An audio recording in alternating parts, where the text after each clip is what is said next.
Alright, positive day, Gilivers. This is Dr. Gigi Dusunga from I Can Change Project. Magandang gabing-gabi sa lahat ng Gilivers natin. And sa first time po tayo mapanood sa YouTube channel, thank you very much. Please subscribe, click mo na po yan, Doc Gigi Sunga. Alright, so, limang negosyo na minsan ka lang maglalabas ng puhunan. Okay? So, doon sa mga OFW o mga kababayan natin dito sa Pilipinas na gustong magkaroon ng negosyo pero one time lang ang pera nila, ayaw na nila maglabas ng pera, it's either ayan lang talaga yung pera nila o ayaw na nila mag-take ng risk. So, merong limang negosyo na akma sa'yo, okay? Pero bago yan, announcement tayo sa lahat na gustong mag-invest sa Forex. So, Feb 9 and 10, meron tayong schedule dyan, yung mga ka-team natin sa Novotel Cubao po sila, Feb 9 and 10, okay? Message nyo ako, ikukunik ko kayo kay Sir Eric, okay? And sa mga gusto magpa-quote sa akin, personal or online, sa lahat ng mga pauwing OFW o mga kamag-anak dito sa Pilipinas, pupuntahan ko po sila, mag-usap tayo para pareho kayo ng mindset, okay? So, message nyo ako, 0939-5254-311. And doon sa mga gusto magpa-advertise ng business, pwede din po. Okay, so limang negosyo na pwede.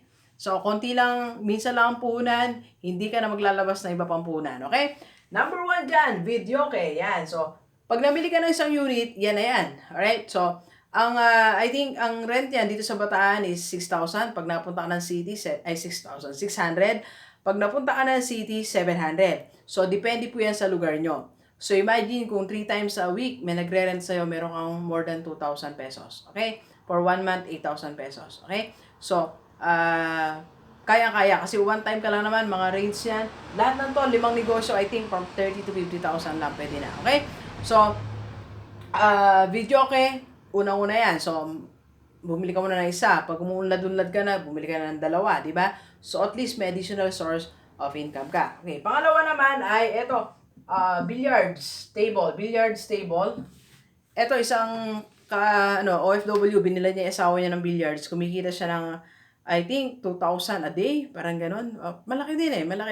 Sinasabi din niya ng isa kong kaibigan dito somewhere in Abukay. Pero ang inaalaw lang ng barangay, isa lang. Kasi baka maging sugal siya. Pero ito naman, libangan lang. Huwag yun naman yung maging sugalan, di ba? Libangan lang ng mga tao na naglalaro sila, game, wala namang pustahan. Okay lang yan. Pero ang mahalaga nito, one time ka lang gagastos. Okay? Para may second hand yan, I think 30,000 ang nabili nila. Okay? 30,000, pwede ka na magkaroon ng negosyo, di ba? Wala ka nang ibang gagastusin. Billiards, alright? At ang third, ayan, so, ito yung naisip namin ng kapatid ko, chairs and tables.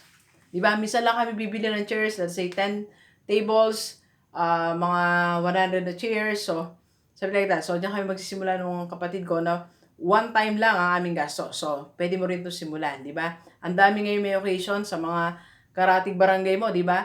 Kasi tayo ngayon, dami natin sineselebrate. Di ba? First smile ni baby, first month ni baby, mansari ng magjowa.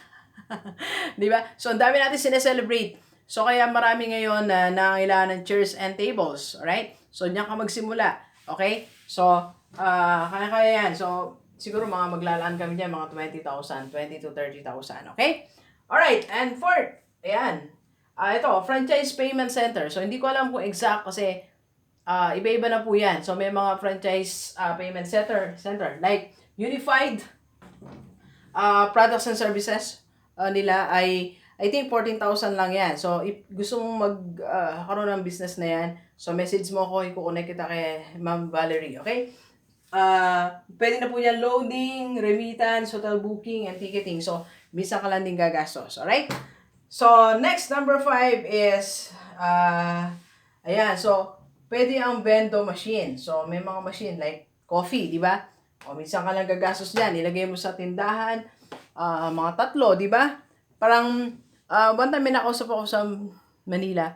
So, meron siyang 5 ganyan. So, sa hapon yata, or I don't know, kung twice a week, kinukuha niya yung pera niya. So, meron siya simpleng negosyo, di ba? One time lang siya gumastos. Yun lang pag bili niya ng machine.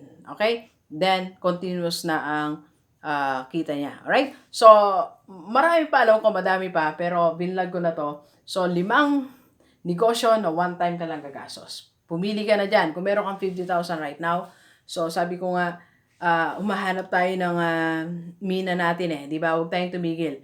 Yung kino-coach ko kanina, sabi niya, Dok, may nagalok sa akin, parang magbebenta ng maganto, kaya lang po ng 2.5. Papayag ba ako? Hindi. Sabi ko sa kanya, yes, you go for it. 2.5 lang naman eh. Di ba? what if pala ang magiging ginto mo, di ba? Yan pala yung mahuhukay mong ginto, di ba? So, para hindi mo sabihin sa sarili mo na, ay sayang, sana nagbigay ako, di ba? Sana sumali na ako dyan. So, wag tayong manghinayang. You just keep on searching kung anong negosyo yung para sa'yo, kung ano yung magbibigay sa'yo ng solid source of income. Okay? So, parang ako, hindi ako tumigil hanggat hindi ko natagpuan ang mina ng ginto. Okay? So, natagpuan natin using my skill. So, I speak. I'm a speaker sa different seminars.